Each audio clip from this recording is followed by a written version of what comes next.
We're doing ag first. We do ag first. All right. Kade on agriculture. You gotta hit the record button over here. We did all that and nobody recorded it.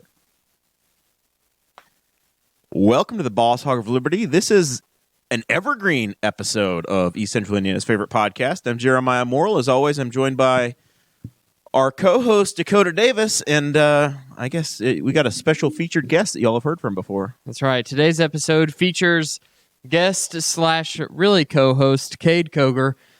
We are going to be talking to Kade about all things agriculture. We will be trying to dispel some myths and some common lies that you may hear about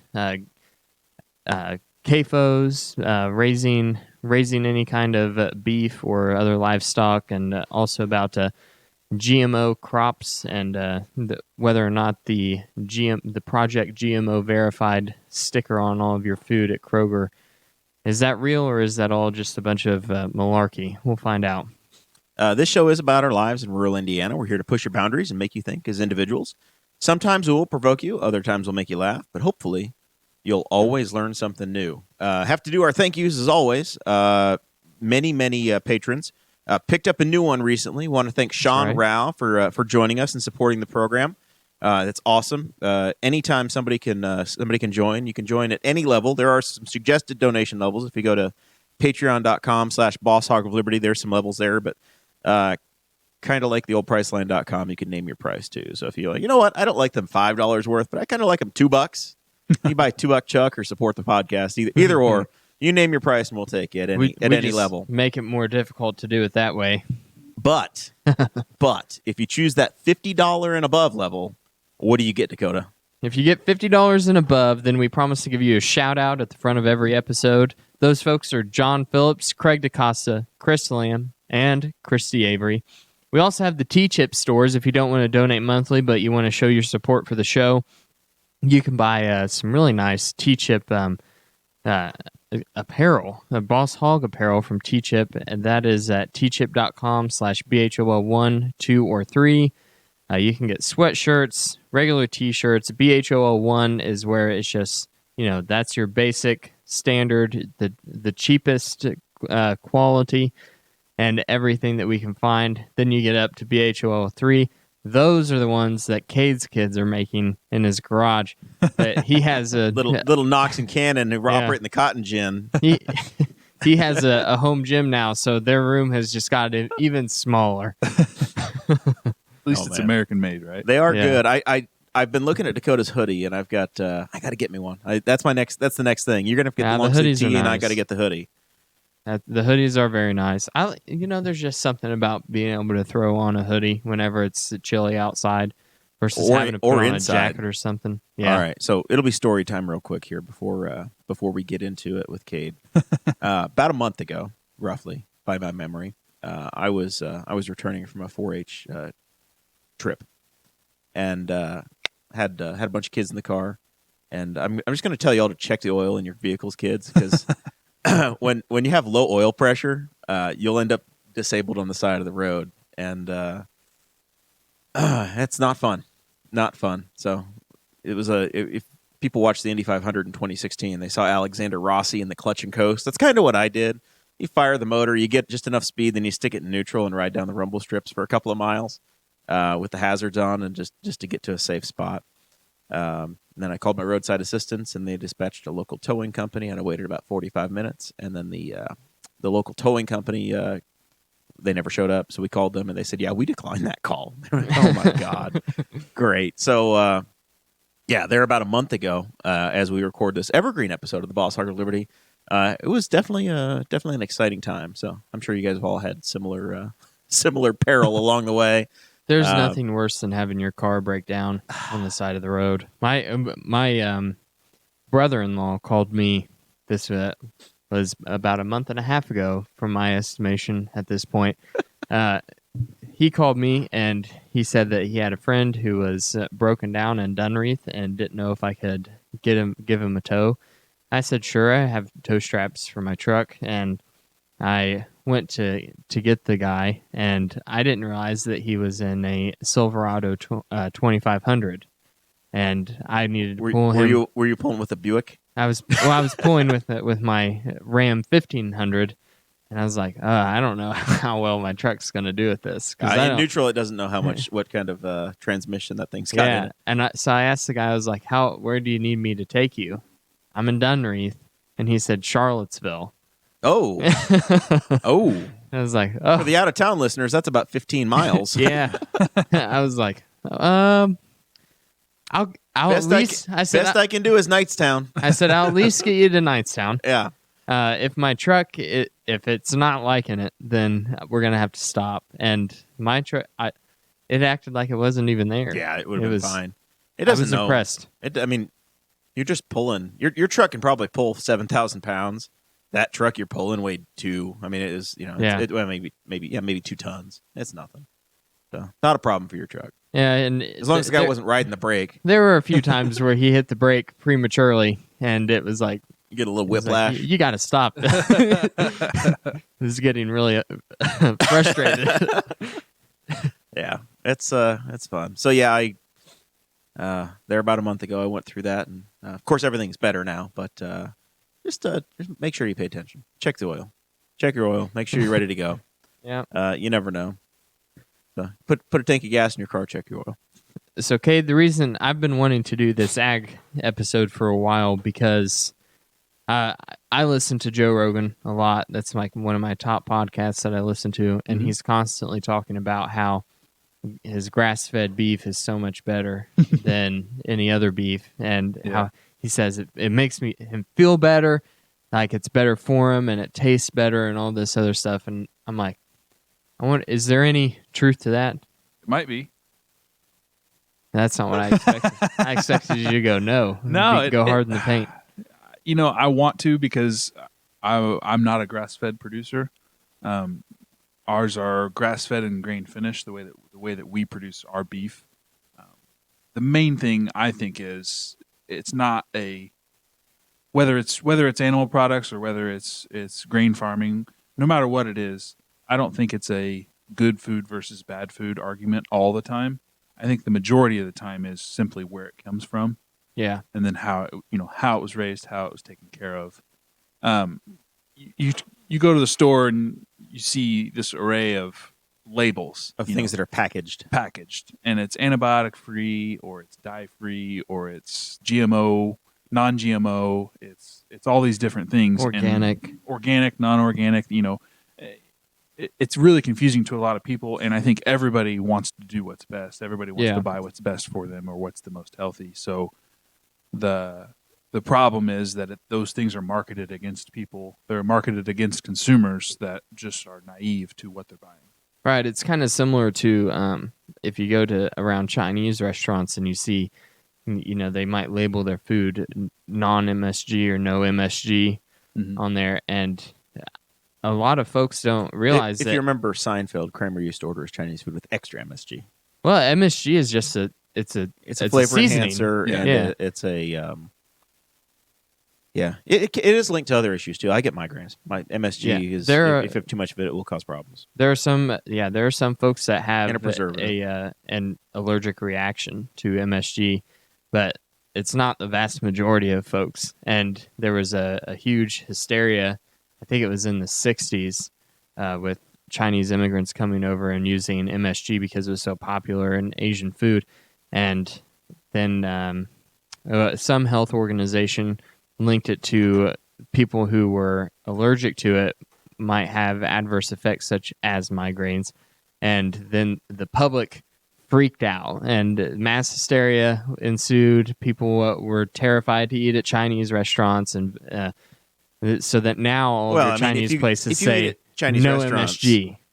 And you're supporting communism. And remember the coronavirus. Remember Tiananmen Square, right? Is the coronavirus still a thing at this point? No, that's been solved. Thank God they found the miracle drug.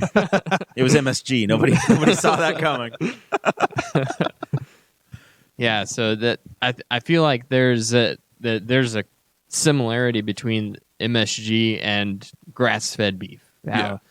People start started freaking out because this new thing came along and the packaging, it looks nicer. Yes. So therefore, it has to be better for me.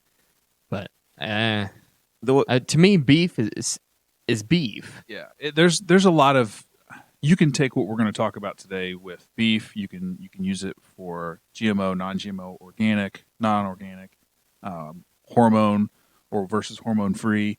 You can look at all these things and find baseline similarities, and a lot of it comes back to marketing. It's the way that it's marketed to consumers. It's not always in the best interest, but a lot of the times when you see these labels, it comes with a price difference. So your price difference is going to be, if you go to the store and you're going to buy grain-fed or grass-fed, you're going to see there's a price difference. That doesn't necessarily relate to health reasons. Everybody's looking for a marketing angle, right? Exactly. So you're looking for a marketing angle, and there is a cost difference. Whether or not there's a difference in nutrition or quality, there is a cost difference in grain-fed versus pasture, because if you physically need to have more ground and different resources to raise pasture-raised beef than you do if it's grain, which typically is going to be some sort of a feedlot. And it takes longer. It takes nearly twice as long to finish a grass-fed cow than it does a grain-fed finished cow. Right. And there are agricultural products where you see a difference in what diet you gave it versus, Kerrygold butter, right? Sure. You see, that butter sells for $5 or $6 a pound, but it's all from natural grain or grass-fed cows in a certain area, and based upon what those animals consume, they actually have a different color butter fat that comes in, and that makes a difference. Yes. That doesn't necessarily mean that nutritionally it's different. Yeah. It just means that there are different properties that give you a different result. Yes. So there are differences, and there will be different inputs, and that's ultimately what you're paying for. Right. So the way I look at this is you have choices, right? If you want to have entirely grain-fed, locally produced, you pick the menu items you want to tick off the box. You're making the decision of, I'm going to pay a premium to have those things come off the box, so the price is going to go up, but you have that choice. And you can also simply say, I'm going to take whatever product got to market the cheapest. That's also acceptable. You have that opportunity. Yeah. One is not necessarily going to be unhealthy or more healthy, right? Yeah. Same thing. If you're looking at a fat content in a product, you could have a really fatty cut of a grain-fed animal, or a really lean cut. If you go have the tenderloin off of a lot-raised, you have the filet mignon off of a lot-raised cow versus, I don't know what's real, a shoulder roast, I guess, be a little fattier, right? Yeah. So, and you could, just because it came from one animal doesn't mean that you're going to have that difference either. Yeah. So basically, it just comes down to what you do and don't know about the product that you're buying. And I think the best way to know something about the product that you're buying is knowing where it comes from. So no matter if it's grass-fed or grain-fed or organic or non-organic or GMO or non-GMO, if you know where that animal comes from, the best way to go about it is to find it locally. Cut the middleman out, cut the transport. As long as it's something that you can find that the person that produced that animal or that crop, I think that's going to be your best route as far as that goes. Because you have the expectation or the understanding if you don't have that supply chain in the way, right? Sure, and it's not going to work. That's not going to be the best option every time, because I wouldn't sit here and say that every animal producer out there does things the right way. Not every animal producer does it, but just because it's local doesn't make it good. Exactly. So definitely try to know where it comes from. I try to put myself out there with my farm. I try to connect with as many people as possible. I have people message me all the time to ask me questions about the things that we produce and sell, and I do my very best, to keep them updated. And on my own social media feeds, if I see an opportunity to take a picture and explain, this is how this works, or this is what we're doing today with these crops or with these animals, I try to do my best just to be an advocate for agriculture. So if we're looking at the economy of scale on some of this, everybody can't afford to spend, I don't know, what's the going rate of a pound of of ground beef at your place? Is it $4 a pound? Yeah. $4.50, somewhere in there. Yep. So not everybody has a beef budget, Sure. and if you are having a beef budget, maybe not everybody can necessarily afford to pay the 30% premium that you would have over the local grocery store. Mm-hmm. The reality is to get everybody fed, there's a place for the larger commercial operations as well. So sustainability is the word that we hear as producers when we're looking at producing these, whether it's crops or animal agriculture. What we're looking at is sustainability, supply and demand. What can we raise? And then what are we looking at in the future as far as world populations go, trade, deficits, everything else? What can we do with what we have to maximize those efforts? And also, at the same time, we're trying to maximize our own value, our own dollar that we're putting into the production of these things. So, what's your bottleneck? If you're looking at your business, is it I can only fit, we'll say 300 cows on a property, so 300 is what I could do, or is it I can't move that much product at the unit I need to sell it at? So that's the cap we have, or what decides how big a farmer gets? I mean, for us right now, we're still depending on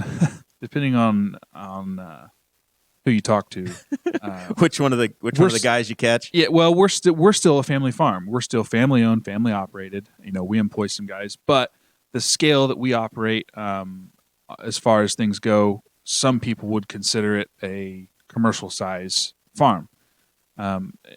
The truth to that is modern day farms are average. I would say we're just an average size family owned and operated farm nowadays. As technology has progressed, it's made it easier for us to handle more acres and more animals, and with less help. But we're at the point where if we want to expand, we can use more help and more acres. So we don't know. It could grow bigger. It's all a matter of survival. Well, and what works for that. The farm. markets themselves are just so volatile. Right. I mean, basically any move you make is going to be, nothing is ever for sure. Any move that you make is going to be a gamble. Right. So, like we just got finished building our second newer style feedlot, and the markets right now, as far as beef goes, if you're selling commercially, it's just not great. The outlook doesn't look great, but we're hoping with these new trade deals that are coming up here in 2020, we're hoping we'll see a lot more world trade going on this year than we did last year. So do you feel like as a producer, the beef market has slipped? The pricing slipped over. Yeah, it was like 10 years ago. It seems like we killed off a hell of a lot of cattle, and pricing dropped way down. Yeah, and then after that, then it skyrocketed back up. And is that the number you're looking at? That peak we had 7 or 8 years ago? Yeah, it's not just the beef market. I think every market, the dairy market especially, has seen a pretty big decline. But really, all the commodities across the board the last couple of years, they've not been great, but profit is there. So we're just hoping to see more trading activity with some of these new trade deals we have going on. So you're listening to the Boss Hog of Liberty podcast on the Wall Network. Jeremiah Morrill, Kade Koger, and co-host Dakota Davis talking about beef pricing and what makes sense and what doesn't make sense. What I wanted to get into on this was, to many, it's a matter of trying to turn feed into meat, right? You're turning grain into meat for the most economical price possible. Yep, input output, and that's why a lot of the CAFO, or whatever the correct term is now, confined feeding animal operations, whatever you pick, the alphabet soup that applies. Mm-hmm. But that's why those have made sense. The farms get bigger, and that's where you can most efficiently turn that corn or soybean into pork products or beef products or poultry products. Mm-hmm. So the scale's gotten bigger, but I don't know if those are the most targeted, or if that's, I think, why they get the bad rap. So I think when people from outside the industry look at, I guess here we're talking specifically animal agriculture. When they look at confined feeding operations, they see the bad. They see animals that are in small spaces that are kept there. They always try to make it seem like those animals aren't well taken care of, that they're always sick. and The people that take care of them barely peop- speak English, and obviously those cows know English, so yeah. they have to be spoken to in and English. you hear CAFO along with terms like factory farms, and it's from people that have no experience around them. They have cranes that just come in and pick up all the dead ones and put them in the incinerator Yeah. every day. I've seen Yeah. a 10 lot or of 15 dead videos. cows. So the thing that's never mentioned in those conversations, especially when there's no farmer around that has any information with what's really going on, is the health and nutrition of those animals they're confined so that we can keep a closer eye on how well those animals are staying healthy. I mean, it comes down to we're monitoring pH levels in their gut biome. Well, we want the feed that we're feeding them to be digested and them to be able to gain weight at a fast enough rate that we can make a profit at the end without that animal being sick, without it getting any type of injury, without it spreading any type of injury throughout the herd. So having them all in one area where they have access to fresh water, fresh feed, dry bedding, and then we can at our facility anyway, we have a dry discharge, so their manure, as they use their bedding for manure, we stack dry straw on top of that, and then we can haul that out and spread it on our crops to grow the corn and beans for next year. But when it comes down to it, we're taking very, very close care to these animals' health. I mean, there's not a feed calf in the barn that you can go into and they don't come up and they're excited to see you there. They're excited to see you there to feed them. Some of them, they act like dogs, and people would have you believe that they're just terrified of people and they run at the sight of you. And Yeah. it's the difference that They all have different personalities, right? Yeah. Some of them want to come up and rub on you and see you and Yeah. love on you, and others and I mean, don't want. They're just like any other animal, right? yeah. And as a They all producer, have personalities. as a producer, it's one of the things that I really love the most about agriculture is working with animals, and it's what I liked most. Going through 4-H, learning about animals and animal agriculture, and seeing it. As we've progressed with it as a farm family, and cow calving season is probably one of my favorites. Is we get to help. It is Snapchat gold for you. Yeah, it's fun, isn't it? So if you're my friend on Snapchat, you get to see live births all the time. So we're coming up on that time of the year now. What's your Snapchat? People want to add you up. Just Kade Koger. Just Kade Koger, not Farmer Kade or anything. Yeah. It's just Kade Koger. Just Kade Koger. All those Ks. Yep. What are the birth dates ranging from? Can cows be born at any time of the year, or do you target spring? Yeah, we target spring, February to April. We do our best to kind of get everybody in at the same time.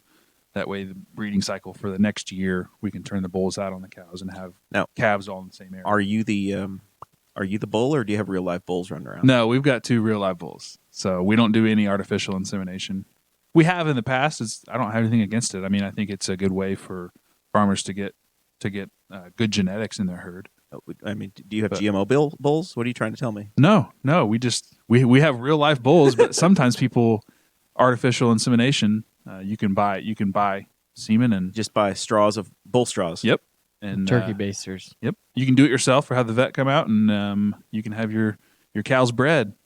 When you hand. would do that, is that to bring a little diversity in the herd? You kind of go through a catalog and pick something. Yeah, That's, I know on the dairy side and on the hog side, a lot of folks will go through and say, "Hey, I need to fix these 3 faults or these are the things Sure. I want to work on. So this is what I want to bring into the herd." Mm-hmm. Yeah, you can use it that way. I mean, it's really operation dependent. We've got enough space and enough pasture for our cows that we can afford to have a couple bulls on hand. And then there again, with the bulls and the cows, we take just as much care of them and their health. They've got to be healthy bulls to breed, and we've got to have healthy cows to have them bred, and then take care of the calves when they do have the calves. Why did you decide to go with having live bulls on site versus artificial insemination? It's just how we've always done it, and we've got the room for It's it. a so- Henry County farm, and it's the way they've always Yeah. done things. So that's Yeah. the way they're going to do things. Yeah. It worked 40 years And- ago, and it works today. I mean, for us, the herd of our size, it's cheaper to do it that Yeah. way than it is to buy straws and artificially inseminate all of them. Yeah. There's stuff happening. I don't know what. Is there a tornado? Spring tornadoes are happening. I don't know. I mean, have I missed anything? I'm sure we went over a lot there in a short period of time, but No, it makes sense to me. I mean, So I was doing my research before the show, and I can't see that corn existed 400 years ago. Mm-hmm. So why do you raise this mutant crop? So you hear people talk about grass-fed all the time, right? Yeah. Corn is a grass. What? Boom. Mind blown. Next thing you know, you're going to tell me tomatoes are fruit. But no, it comes down to, like I said, when we talk about their gut biome and how they're able to digest the inputs, the hay, the corn, the roughage, the forage, everything that we mix for their daily feed rations, we're paying attention to how well they're digesting that food. If it was something that was unhealthy for them, they would not remain healthy. Right. They wouldn't gain weight. They wouldn't stay. Exactly. They would get the sniffles. Yes. There would be issues. Yes. So, and every I think it's every other year or maybe every 2 or 3 years, we do a lot of our nutrition program through Purina, and they'll bring us out to St. Louis to their research and development farm, where they'll actually show us when they're developing feed rations for cattle. They'll show us the test animals that they're using.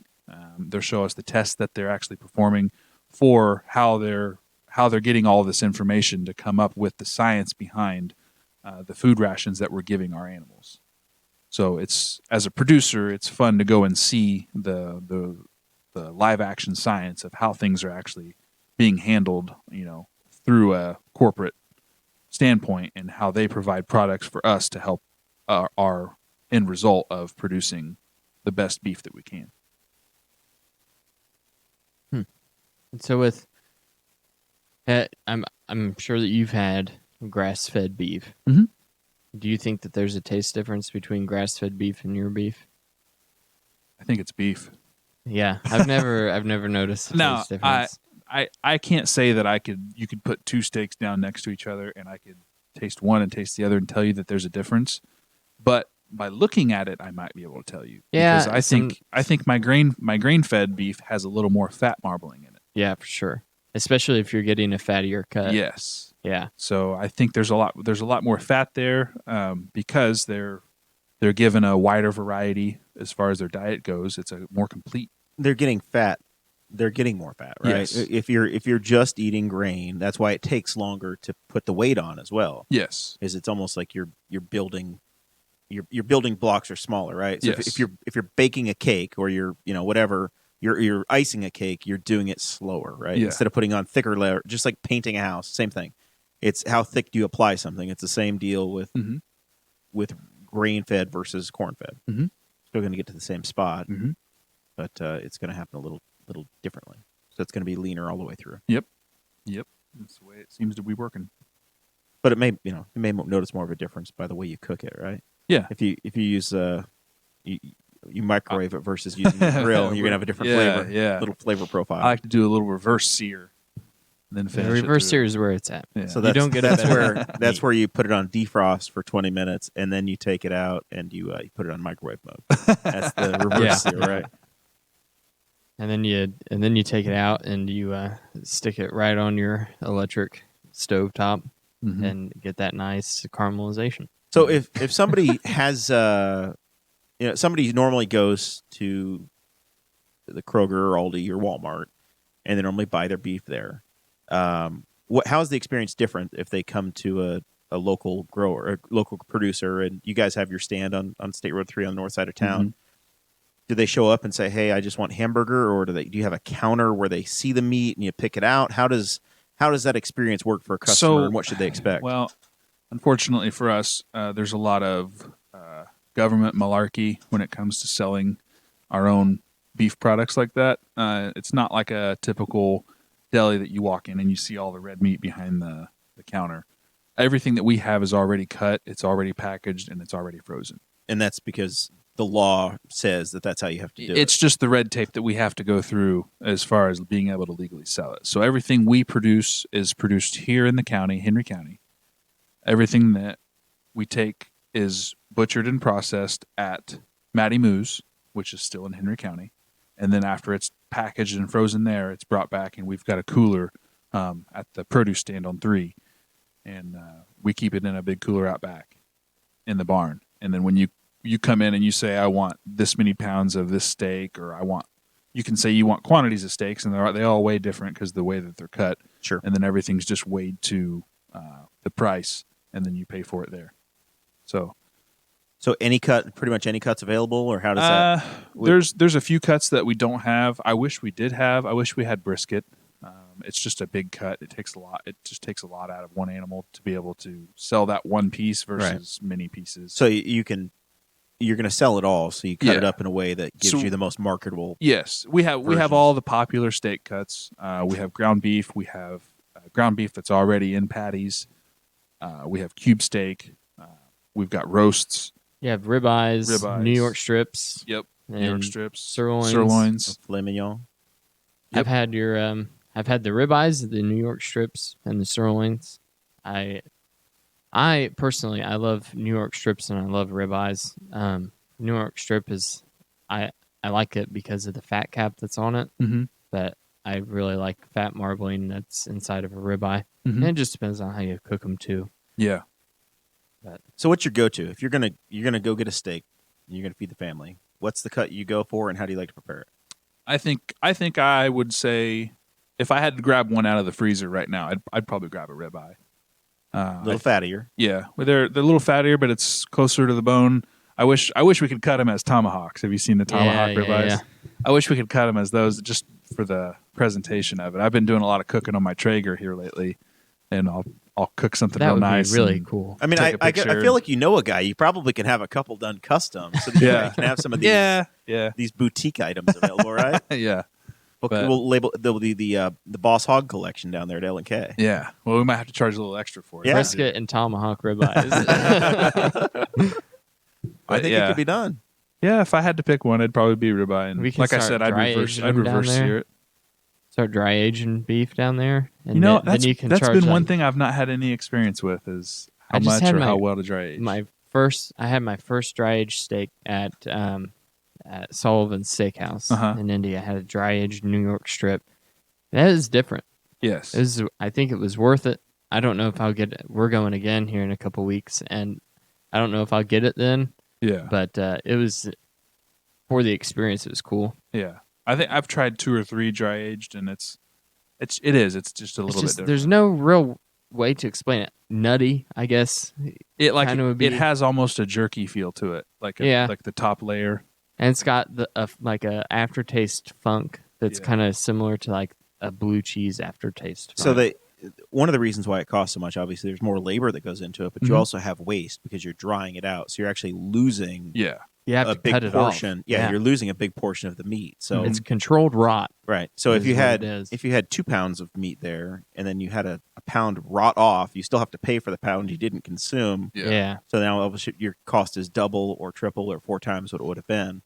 I only got it because that was their special that night. Yeah. So it was like, I think it was $15 more than the other steaks, and I was like, it's a special occasion. Sullivan's is good. They've always got good steaks. Do you ever have any of the local restaurants come to you looking for L&K products? Has there ever been a relationship where they've tried to come say, hey, we want to brand your beef? I know the folks in Greenfield have done that a lot. We're selling Tyner our Pond Group. steak burgers at Sparky's Doghouse now. We have been for the last, I think, 2 years. Really? So, and those go over well. They went from, I think they said they tripled their steak burger sales when they started taking ours. Wow. So, I mean, we're in there once a week with a order for steak burgers. Huh. But yeah, we would definitely like to expand that. If there's anybody listening that has an establishment that they would like to serve locally raised and produced beef, we'd be interested in talking to you. The steak sandwich is a Henry County staple. Yeah. Every bar has to have a steak sandwich that at least rivals the one at the Ice House. Mm-hmm. And I don't know what it is about Henry County. So with the Indiana's steak known for the sandwiches. pork tenderloin, which is literally a pork loin cut up, That's pounded out, beaten into a millimeter thick, and beaten then, super thin, and then breaded, and then fried, and then served on a sandwich. If you're listening, suspend your disbelief if you're listening from outside of Indiana, but that's what we do. It's like a schnitzel, but we call it the Indiana pork tenderloin. Also popular in Iowa, but we beat it thin. You deep fry it. It's covered, and then it's served generally on a bun. a novelty thing. lettuce, tomato, mayo, and onion, and maybe some pickles. They're not that tasty. I think they're pretty good. I feel like it tastes like oil that it's fried in and whatever condiments you put on it. It's fine. It tastes good, Yeah, but it's not like now kind of like there's two Pizza got King. a hankering for a tenderloin. Kind of like there's two Pizza Kings in Indiana. There's also two different ways to do tenderloins as well. Yeah, You can have one that's pounded out super thin and almost feels like it's processed thin. Mm-hmm. yeah. And then you can have the one that's still got, it's almost like a pork chop. It's like a fried pork chop. Yeah, and that's like what I the like a meaty little bit better. ones. If they're meaty like that, then I like them. Yeah. Pounded out, you can miss me with that. Yeah, Like you the old don't Bill's need Diner you don't need ones. one that's the size of a football. No. I'm all right with. I want. I think we're the soulmates taste when of it comes pork. to that. I You got to taste the pork. used Taste to the be, meat, not the heat. back in the old days in Muncie, you used to go to I think it was the Marsh or the Marsh Variety. They had different businesses they ran as hometown market. I don't remember what they are anymore. They're gone. They failed. But you'd go back to the deli counter and they would have those in there, and they were they weren't the tiny little nasty ones. They were Oh yeah. not nasty. That's too. They're not that's too rough. nasty. No, they're just not. They're not as good as Yeah. as what you do at home. So yeah. All right. So that's the animal production side. What about GMOs? What do you want to know?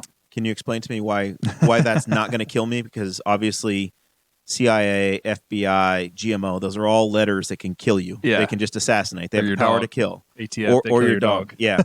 So calm me down off the ledge. Why should I not be afraid? Again, it's just modern science. It's the way that we're handling. It's the way that we're handling problems as producers today. GMOs, people, you hear Frankenfood in the same way that you hear factory farm. GMOs were produced to solve issues, natural issues that we have, and those range from natural droughts, wet conditions, bugs. You've got corn borers and all kinds of different beetles and things that chew on crops that we're trying to produce. And then there are chemicals that we can use to control weeds, which it makes the crop resistant to. So you can spray it over a certain crop and it won't hurt that crop, but it will kill the weeds that are around it. These are just modern solutions to problems that we've had for a very long time with crop production.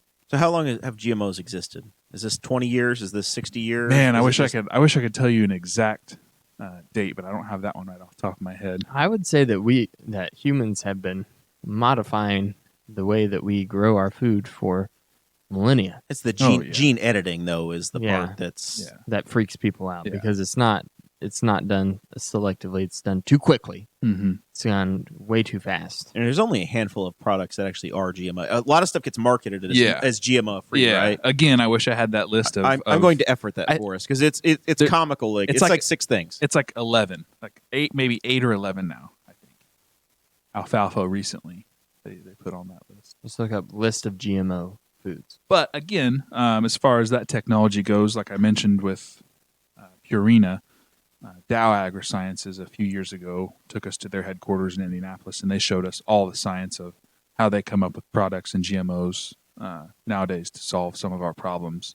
And what people don't realize is to come up with these products, there's a typical 10-year pipeline Oh wow! of research and development. Holy cow! So these aren't things that we're saying, oh, we're going to They're not just pumping them out. yeah, we're going to splice this gene with this radioactive gene and make people eat it. There's actually a lot of research and development by scientists that's going into this, and they're watching and testing basically every avenue before it can ever be approved for our use.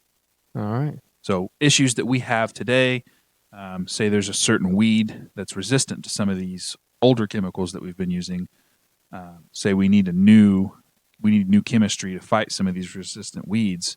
It might not be 10 years before we see an actual product on the market that we can use. Here I are think that some of your chemicals are only good for certain weeds and other invasive species, Yes. and it's kind of a guessing match, right? Whenever you're at whenever you're spraying your crops, Mm-hmm. so you usually know like, oh, this area is bad for sunflowers, Mm-hmm. right? But sometimes that's a miss. Yes. Because the only reason I know that whenever I worked for some local farmers, they had sunflowers that just all of a sudden appeared Mhm. in a field, and it was like we've never had problem with Well, sunflowers it's there. a bigger problem that we're dealing with now. We're dealing with water hemp and palmer amaranth. I thought hemp was illegal. Yeah, well, depends on where you're at again. But Those volunteer crops get you every time. but these weeds have actually come out of the south, and sometimes it can migrate up with wind, or And birds. sometimes birds can bring it up. Other forms of they can truck manure up here where those animals have ate it, and it's gone in the manure, and then we're spread it out on fields up here. And You see, can that, buy a that just proves to me that it really does matter Yeah. what a cow eats yeah. whenever I'm eating it. All right, here's your list of actual GMO products. Cade, you can expand on these and tell me what they're actually used for and how it would affect us, if anything. Corn. So corn is the first one that comes up. The next one is canola, which I legitimately I'm sure it's used in other products, but canola oil is the thing that everybody thinks about. Big in Canada. Modified for herbicide. Yeah, so tolerance. it's there just simply to keep other plants from crowding it out, basically. Soybeans, which everybody kind of knows that one, and that's insects and herbicide. Sugar beets. That's not a product that we have around here. Sugar beets are like North Dakota, Minnesota. Like you need to be in almost a colder climate for Western sugar. Beets, bears, battlestar. Yeah, cooler climates in the U.S. Pest and virus resistance, and as well as herbicides. Papaya. So papaya is one. Without the technology, it's claimed that the papaya ring spot virus would have completely eliminated papayas. So GMO saved it. Cotton. Cotton is a GMO product, so don't eat it, everybody. And that's protecting from the bollworm, which could have wiped it out. Bad news about apples, or good news about apples. Some apples are GMO. Arctic Golden and Arctic Granny won't go brown on you. And allegedly, it's because they won't they won't go brown, so kids will like them better. Alfalfa is a GMO, and it's for herbicide. So that's basically to keep other weeds from growing up through it. Yep. And alfalfa is primarily grown for livestock production. Correct? Typically, yes. Yeah. Yep. Is there any other reason that you would grow alfalfa? Not me personally. I mean, animal agriculture, it's high protein feed value, so it's good. What about squash? You eat a lot of squash? I do. Yeah, I love squash. I like squash. We do too. We roast it. More than anything else, we'll cut it up Yeah. and we'll roast it in the on a pan. Yep. Usually as in mixed veggies or I whatever. like to throw it, wrap it in aluminum foil, and throw some slices of butter in there with some herbs, and then put it right on the charcoals. Yeah. It's so good. Viruses will destroy 80% of squash crop every year. Wow. That's incredible. Yeah. That's crazy. That's a bad business to get into. And then salmon. So that's an interesting one. Aqua Advantage salmon is the first genetically modified animal to be approved for consumption by the FDA. They grow faster. All right. So if you're going to bitch about one, that might be the one that gets you to go, oh, man. That's we got to figure out something with salmon and fish in general, just because of how much of it we eat. how much, Yeah. though? Do you eat that much? We eat a ton. We're looking to the statistics of overfishing our oceans, and it's absolutely horrifying. It's one of those things where you read it and you go, I never want to think about that again. Specifically because, there's nothing that you or I can do about it. I mean, one guy stopping his fish consumption, like, what is that going to do? Most of our fish from around here, like, it's farm fish anyway, so it's not a problem for us. But, I think another big misconception is with the title of organic, that they don't use any type of chemicals or pesticides. yeah, basically all the chemicals that you are allowed to produce your crops with, they are cleared through the USDA to still use and label themselves organic. Yeah, it's the origin of the pesticides that they can use, which deems them still able to claim the title of organic. So a lot of ours are synthetic, man-made, and a lot of theirs are more natural type ingredients. There are some synthetic that they have approved. I mean, if you look at the chemical structure of the herbicides and the pesticides that you guys use, yeah, if it's man-made or if it's synthetic, it looks the same. yeah. It's the same thing. But I think a lot of people, when they're at the grocery store and they see, organic, they immediately think no it's pesticides. better for you. Yeah. That's no what they pesticides, no chemicals. Yeah. It might be the case, but With more some, times than not, it's not going to be the case. right. Yeah, and I think that a lot of that has to come down to, especially if you're talking about something that's natural Mhm. versus synthetic and man-made. There's a lot of confusion that surrounds nutrition as a whole. Whenever you start looking at, this food has so many grams of protein, but is that protein bioavailable? Yes. Are there branched chain amino acids that can make that protein usable for your body in this food? And there's a lot of nuance with those topics. So people also think, well, this must also be a nuanced topic. Mhm. A lot of times whenever you're talking about chemicals and the structure of chemicals like that, it's not. Yeah. They're the same. Mhm. That's just one happens to be But it's just synthetically produced. most people are just naive to these differences, and that's what the marketing targets.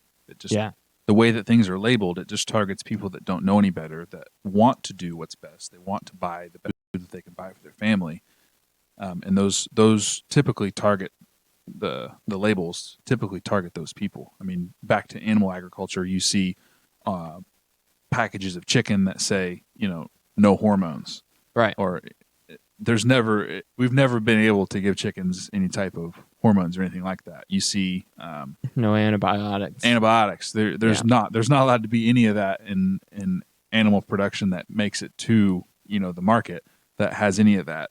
A lot of the products that we use that are antibiotics, it's to help animals that are sick, and we have to follow a withdrawal period before we can allow that animal to go to a market. And there are penalties if you don't follow the guidelines. The last one that I skipped over was a potato. Yes. Innate potato, which and, I actually watched a video on YouTube that from the folks that make Things You Should Know. They also do a podcast. They talked about the GMO potatoes, and that was specifically led and mainly funded by McDonald's, because the McDonald's is so stringent and picky about the quality of the potatoes that they use for their French fries. Yeah. So they really led the industry in developing something that would work for them. Potato that is long and skinny. It doesn't have ruts in it. Government research. It just took people wanting cheap, good French fries. Yeah. So they're longer, or cheap and consistent French fries. They're longer, fatter potatoes. They don't have as many divots in them. Wow. And they also don't get bruised as easily. Yeah. All right. I thought for some reason there was also rice. Is there no rice on that list? Not that. I thought there was a golden rice that was somewhat higher in a certain vitamin. They were using in Asian countries for vitamin deficiencies. Why does that have to be Asian countries? It's just what happens. Because they eat a lot more rice over there than we do. I want to say it was called a golden rice. If we're going to eat grains, we're going to eat bread, dang it.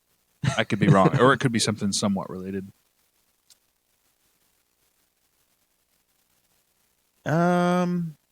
Yeah, there's golden rice. Yep. Sure. Genetically modified, biofortified crop. This is so we're actually using that technology to help solve vitamin deficiencies, and I want to say that vitamin deficiency, whatever it is, might lead to blindness. Dealing with malnutrition in developing countries. Yeah, it's a project. Yeah, so this is actually it looks like it's really a pretty current debate. Yeah. There are risks. Do you want to know the risks of golden rice?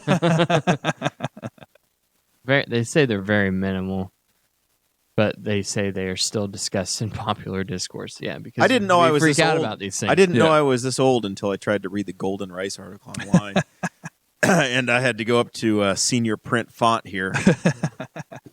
It's an NYU study that I'm attempting to read here on the fly. So this is something happening right on the cusp of Yeah, GMO this is- technology. it's something we are similar. on the tip of the spear. It's something similar to like what we've done with the iodine in the table salt Yeah. for deficiencies within the United States. I think it's something similar that they're doing with this rice, because a lot of developing nations grow and consume a lot of rice because it's very nutrient dense already Yeah, as a and, food. and you're exactly right, Cade. They're adding, trying to put beta carotene in it, which is not normally produced in rice. Yeah. But the beta carotene turns into vitamin A when metabolized by the human body, which gives you healthier skin, immune system improvements, and vision. Yep. So that's exactly what they're trying to get done. Very cool. That's awesome. Yeah. We couldn't feed the world without GMO crops. Yep. It's just Again, it comes back to sustainability. What can we grow on an acre of land with the technology that we have available to us versus what can we grow on? That's probably a good place for us to wrap up. You basically the situation that the world has, and the burden 7.5 billion people. the burden we place on farmers is we give you less farm ground. We try to control you, And more, we're less than 2% of the population. and we try to get you to feed more of us. Yep. Right. Yep. And we're not particularly thankful. Move out of my Not- way. not Get out all of the the time. way. Yeah. You're slowing me down. Machinery's in the way. Yeah. And honestly, so if you're here in Indiana, you feel like, oh my God, there's farm fields everywhere, right? It's constant. It's everywhere you look. But if you travel the country, you realize that there are states where there's agriculture, but it's not as overwhelming it is as in Ohio, Indiana, even Michigan, Illinois, Iowa. If you go down into Kentucky, all of a sudden you don't see cornfields everywhere. You don't see soybean fields everywhere. You get down in Tennessee, there's agriculture, but it's not the complete saturation of a community or of a state like we have here. Mm-hmm. I would say, I don't know, what is it? Probably 60% of the ground in Indiana is probably agriculture. Yeah. If you take out the national forests and the cities and the small amount of water that we have, the rest is agriculture. That's the undeveloped ground. That's generally what happens, unless it's protected as a park or a forest or something.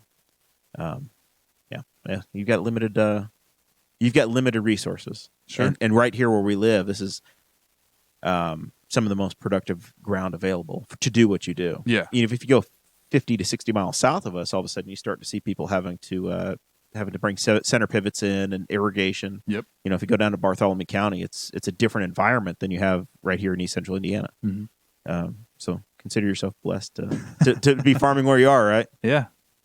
So, all right. Well, that's probably where we should end this episode. Is there anything else we skipped out on, Cade? That No, I think cover? I would just wrap up with, like I said at the beginning, it's hardly ever a good food versus bad food argument.